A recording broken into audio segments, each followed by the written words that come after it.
मेरा नाम है रिंकी वाजपेयी और आप देख रहे हैं FSC न्यूज। ये दुनिया के इतिहास के सबसे बड़े, सबसे भव्य और सबसे विराट अंतिम संस्कारों में था। ईरान की राजधानी तेहरान से कोई 900 किलोमीटर दूर मशहद शहर की आबादी लगभग 30 लाख है, लेकिन 23 मई के रोज शहर में 60 लाख से ज्यादा लोग अलग से जमा थे। न सड़कों पर जगह, न छज्जों पर, न छतों पर, न पेड़ों पर, लोग खंभों से लटके हुए थे। ये लोग अपने प्रिय नेता इब्राहिम रईसी को अंतिम विदाई देने आए थे। 20 लाख से ज्यादा लोग, जिनमें ज्यादातर औरतें, बच्चे और बुजुर्ग थे, अपने अपने घरों में टीवी पर इस जनसैलाब को देख रहे थे। बता दें हैं कि 30 लाख लोगों के शहर की आबादी रोज 1 करोड़ को पार कर गई थी। मशहद शिया मुसलमानों का सबसे प्रसिद्ध धर्म स्थल माना जाता है। अफगान सीमा से सटे ईरान के दक्षिणी खुरासान प्रांत में रईसी के गृहनगर बेरजंद शहर के मुख्य मार्ग पर हजारों की तादाद में लोग काले कपड़े पहने सुबह से शोक में डूबे खड़े थे। ईरानी सेना की एक विशाल खुली गाड़ी पर उनका शव रखा हुआ था। जहां ऐसी भी गाड़ी गुजर रही थी, लोगों में ताबूत को छूने और चूमने की होड़ लग जाती। लोग रो रहे थे, चीख रहे थे। जिसने वो दृश्य देखा, भावनाओं के झोंके से उड़ने से ना बचा। एक बार फिर से सोचिए, 60 लाख लोग, इतनी बड़ी संख्या में लोगों को नियंत्रित करने के लिए ईरानी सेना ने लगभग 72,000 सैनिकों को रंगरूटू को तैनात किया। आपको पता ही होगा कि ईरानी राष्ट्रपति इब्राहिम रईसी का 19 मई की शाम हेलीकॉप्टर क्रैश में निधन हो गया था। उन्हें 23 मई को मकसद शहर के समन अल रजा शरीफ दरगाह के पास दफना दिया गया। मगर शहर में रईसी का जन्म भी हुआ था। उन्हें सुबलेखा किए जाने से पहले उनकी अंतिम यात्रा में करीब 30 लाख लोग शामिल हुए। ईरान ही नहीं, पूरी दुनिया से उनके चाहने वाले उनकी अंतिम यात्रा में शामिल होने के लिए मशहद पहुंचे थे। वो अपने हाथों में ईरान का झंडा और रईसी की तस्वीर थामे हुए थे। इस रस्म में शामिल होने के लिए रईसी के रिश्तेदार सवेरे ही कब्रिस्तान पहुंचने लगे थे।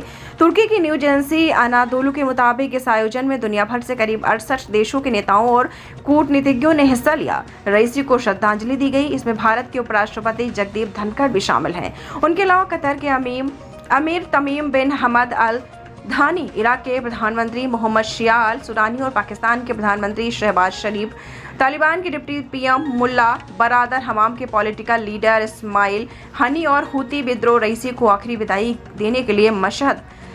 किसी की मौत के बाद अंतिम संस्कार के लिए इस इंसानों के हुजूम का ऐसा दृश्य दुनिया ने सबसे पहले बहुत कम देखा है। लाखों लोग काले कपड़े पहनकर रईसी के ताबूत के साथ चल रहे थे। हजारों लोग बिलख रहे थे, अपनी छाती पीट रहे थे। महिलाएं नम आंखों के साथ हाथ में रईसी की तस्वीर लेकर उन्हें विदाई देने पहुंची। वो अपने नेता को अंतिम विदाई देते हुए जार जार रोती देखी गई। बावजूद इसके रईसी ने महिलाओं के पर्दे को लेकर सख्त पाबंदियां लागू की थी। आपको बता दें कि रईसी सरकार ने 2022 में महसा अमीनी की मौत को लेकर हुए प्रदर्शनों के दौरान सख्त कार्रवाई की थी। इसे लेकर महिलाओं और उदार ईरानी नागरिकों के बीच रईसी की छप बहुत विवादास्पद नेता की थी। महसा अमीनी को ईरान के महिलाओं के लिए अनिवार्य हिजाब नहीं पहनने के आरोप में हिरासत में ले लिया गया था और इसके बाद उन्हें मार डाला गया। उसके खिलाफ ईरान के अलग अलग हिस्सों से महिलाएं सड़क पर उतर आई थी। राष्ट्रपति रईसी ने इन महिलाओं के प्रदर्शन को कुचलने के लिए सेना को उतार दिया था, लेकिन ईरानी मीडिया ने सरकार के दमन को अपने कवरेज में कोई जगह नहीं दी। इतना ही नहीं, इराक युद्ध के अंत में करीब 5,000 लोगों के मारे जाने में रईसी की भूमिका पर उठी उंगली की भी कभी कोई चर्चा नहीं की गई। इसका असर रईसी की अंतिम यात्रा में देखने को मिला, लेकिन इसके बावजूद इसमें 60 लाख लोगों का इसमें शामिल होना आने वाले दिनों में ईरान की तरफ से आने वाली प्रतिक्रिया का संकेत कहा जा रहा है कि रईसी को सुप्रीम लीडर अयातुल्ला खान ने अपने स्वाभाविक बारिश के तौर पर देख रहे थे और उनकी असमय मौत से भारी सदमे में है। 22 मई को इब्राहिम रईसी और उनके साथ हेलीकॉप्टर क्रैश में मारे गए विदेश मंत्री हुसैन अमीर अब्दुल्ला, पूर्वी अजरबैजान के गवर्नर मालिक रहमती, सुप्रीम लीडर के प्रवक्ता मोहम्मद अली हाशिम और दूसरे अधिकारियों के अंतिम संस्कार की प्रक्रिया सर्वोच्च नेता अयातुल्ला अली खामनेई की अगुवानी में शुरू हुई। उन्होंने रईसी के लिए प्रार्थना की। इसे देखने के लिए देश भर के विभिन्न इलाके से लाखों लोग तेहरान पहुंचे। इसके बाद तेहरान विश्वविद्यालय के मैदान में सभी मृतकों के ताबूत रखे गए। इन ताबूतों को ईरानी ध्वज में लपेटा गया। इन पर मृतकों की तस्वीर लगाई गई। तेहरान में अंतिम विदाई के कार्यक्रम को लेकर इब्राहिम रईसी के बड़े बड़े बैनर लगाए गए, जिसमें दिवंगत राष्ट्रपति को शहीद बताया गया। रईसी समेत हेलीकॉप्टर क्रैश में मारे गए सभी लोगों को अंतिम विदाई देने के लिए उनके कुमों को एक गाड़ी में रखकर शहर में घुमाया गया। इस दौरान 20 लाख से ज्यादा लोग उन्हें श्रद्धांजलि देने के लिए सुबह सुबह ही टूट पड़े। ईरान के नेताओं ने सुपुल देखा कैसी पहले उनके ताबूत को। आपको बता दें कि रईसी की मौत से ईरान और दुनिया भर के देश सदमे में हैं।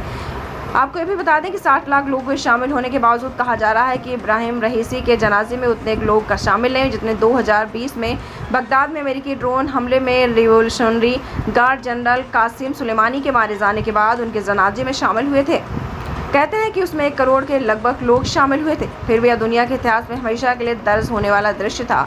उन्हें मशहद शहर के इमाम रजा दरगाह में सुपुर्द खाक कर दिया गया, जहां शियाओं के 8वें इमाम को सुपलेखा किया गया था। इसके साथ ही ईरान के इतिहास में रईसी नाम का अध्याय पूरी तरीके से लिखे जाने से पहले हमेशा के लिए बंद हो गया। दुनिया इस बंद इतिहास के पन्ने जब खोलेगी, रईसी के जनाजे के साथ चलते हुए आधा करोड़ से ज़्यादा लोगों का हुजूम भी ज़रूर दिखाई देगा। तमाम विवादों के बावजूद रईसी ईरान के बहुत बड़े नेता थे। इससे उनके विरोधियों को कभी इनकार नहीं रहा।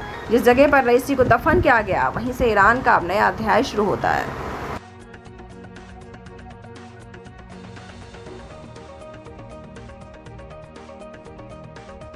आज की खबर में बस इतना ही। वीडियो को लाइक करें और चैनल को सब्सक्राइब कर लें, जिससे आने वाली वीडियो की नोटिफिकेशन आपको मिलती रहे।